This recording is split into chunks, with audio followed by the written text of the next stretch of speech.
In a forgotten corner of Hollow Creek, where the cornfields stretch longer than ambition, and the air always smells faintly of gasoline and dreams deferred, a girl knelt beside a rusted chassis. Her fingers were raw, stained black with grease, fingernails chipped from bolts too stubborn to turn. But her eyes wide, hazel, and burning with a rare kind of fire told the real story. Her name was Callie Morgan, 17, and she had more oil in her blood than most of the mechanics twice her age. The garage behind her house used to belong to her father, Jack Morgan, a local legend in stock car circles before a heart attack stole him from the world. Jack had never won a major championship, but those who raced with him swore he had gold in his veins and a sixth sense for engines. When he died 3 years ago, he left behind an old 1989 Mustang, strapped, dust-covered and buried under boxes. Like a forgotten memory dot for a long time, Callie couldn't bear to go inside the garage. The tools were still where he left them, the faded calendar frozen on the day he passed, and his overalls hung like a ghost on the peg behind the door. But one night, unable to sleep and drowning in grief she never talked about, Callie wandered in with a flashlight. It flickered on a yellowing envelope taped to the Mustang's windshield. To Callie, for when you're ready. Inside the envelope was a letter. His handwriting was hurried, and even, but full of warmth. Kiddo, if you're reading this, you probably miss me. I miss you too. But you've got something most people don't. You've got the hands, and you've got the heart. Don't let either go to waste. Rebuild her, she'll take you places. Love always, Dad. Callie had folded the letter and tucked it in the pocket of her jean jacket. That night, something shifted inside her, a decision, solid and heavy as a wrench in her palm. She would finish what her father started. She'd rebuild the Mustang, and she'd race. Every afternoon after school, she traded textbooks for torque wrenches. Her grades slipped. Her friends drifted.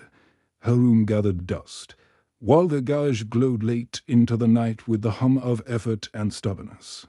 She watched endless YouTube videos on carburetors, engine swaps, and suspension tuning. She posted on forums under the name Greaser Girl 17, asking questions, sometimes getting answers, often getting mocked. But she kept going. The car was in rough shape. The engine had seized. The wiring was a mess. But there was soul in that frame, a kind of mechanical heartbeat. Callie learned to coax it back to life. She pawned her guitar to buy a new radiator. She begged the local junkyard owner, old Benny, to let her dig through the piles. He gave her a smile and an engine block from a wrecked Camaro for a $50 start at school. Her classmates whispered. She overheard the snickers, crazy gearhead. Who's she trying to impress? But the garage didn't judge. It held her grief, her hope, and her determination. Over 10 months, piece by piece, she built a car. Not a showpiece, not something you'd see in a glossy magazine, but a machine with muscle, heart, and her soul welded into every joint. She named it Phoenix, because both of them had burned.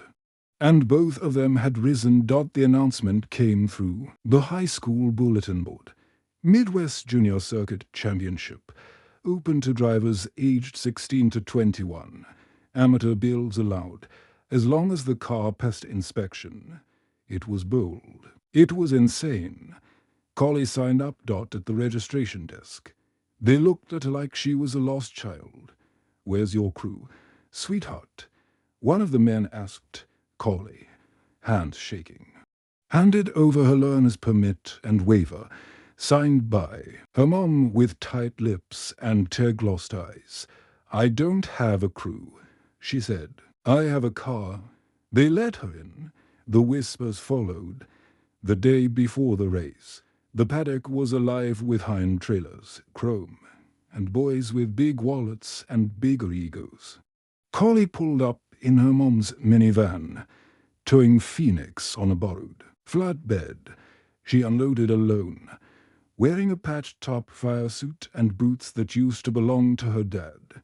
The other drivers laughed, especially Tanner Blake, the golden boy. Tall, cocky, backed by a regional sponsor, and the current record holder for the under-18 division, thought you were delivering pizza. He said when she passed by she didn't respond. She walked by with her helmet under her arm, focusing. On her car, she'd installed every nut and bolt. She knew it better than she knew her own reflection. Still, her stomach twisted with doubt. That night, she slept in the back of the minivan, curled in a blanket, rereading her father's letter. By flashlight, the wind whispered round the windows. Somewhere nearby, engines idled like sleeping dragons. Race day dawned bright and cruel. The bleachers were full. Her mom sat in the front row, clutching a homemade banner that said "Drive like Dad's watching." The cars lined up. Her pulse pounded in her ears. The smell of burning rubber filled the air. The flag waved. They were off. The first lap was a blur. Adrenaline surged. Phoenix roared beneath her like a living beast, powerful and hungry. The other drivers took the early lead, pushing hard. Callie stayed back, playing it smart, calculating lines, feeling the asphalt through the wheel like it was part of her skin. By the fifth lap, she was picking them off, one by one, inside corners. Late braking, textbook pauses. The crowd started, murmuring, "Who's number 13? Is that a girl?" By the final lap, she was neck and neck with Tanner. His bright red car glistened like blood beside hers. He tried to cut her off. She didn't flinch. He brake-checked her. She adjusted and in the last turn, when he took the white outside, she dove in tight, stealing the inside line with inches to spare. Phoenix screamed with fury. She hit the apex perfectly. They rocketed toward the finish, and then she was ahead, and then she won. She screamed into her helmet, tears streaming as the crowd erupted. She had done it, alone, without a sponsor, without a crew. She parked the car and climbed out, trembling. People swarmed her, reporters, race officials, stunt competitors. Tanner stood beside her, looking hollow. Then slowly he offered a hand. "You're the real deal." He said, "No one saw you coming." Callie looked round at the roaring crowd, the cameras, the stunned silence breaking into awe. "That's the point," she replied. "I didn't need them to see me coming. I just needed to cross the line."